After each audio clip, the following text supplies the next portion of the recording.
ब्रह्मभुवनाति लोकाः पुनः आवृतनः अर्जुन मामुपत्येतु कौन्तेय पुनः जन्म न विद्यते।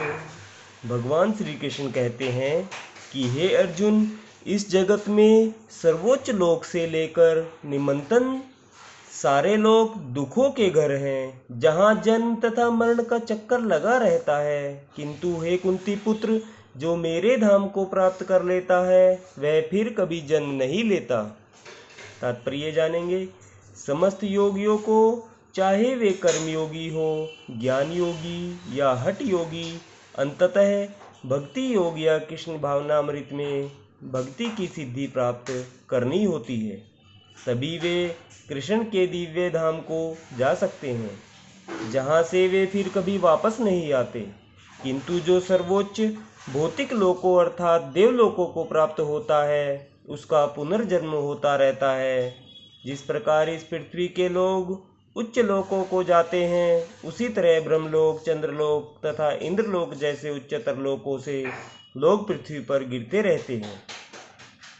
छांदोग्य उपनिषद में जिस पंचाग्नि विद्या का विधान है, उससे मनुष्य ब्रह्मलोक को प्राप्त कर सकता है। किंतु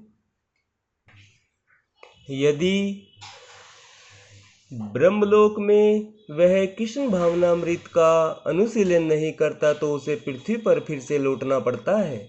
जो उच्चतर लोकों में कृष्ण भावनामृत में प्रगति करते हैं, वे क्रमशः और ऊपर जाते रहते हैं और प्रलय के समय वे नित्य परम धाम को भेज दिए जाते हैं। श्रीधर स्वामी ने अपने भागवत गीता भाष्य में यह श्लोक उद्धृत किया है।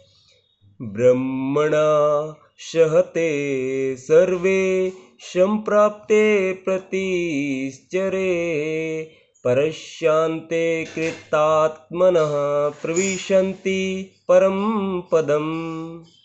जब इस भौतिक ब्रह्मांड का प्रलय होता है तो ब्रह्मा तथा कृष्ण भावनामृत में निरंतर प्रवृत्त उनके भक्त अपनी इच्छा अनुसार आध्यात्मिक ब्रह्मांड को तथा विशिष्ट वैकुंठ लोकों को भेज दिए जाते हैं।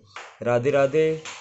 जय श्री कृष्ण भक्तजनों, आज हमने श्रीमद् भागवत गीता के अध्याय 8 के श्लोक नंबर 16 का अध्ययन किया है। कल हम 17वें श्लोक का अध्ययन करेंगे।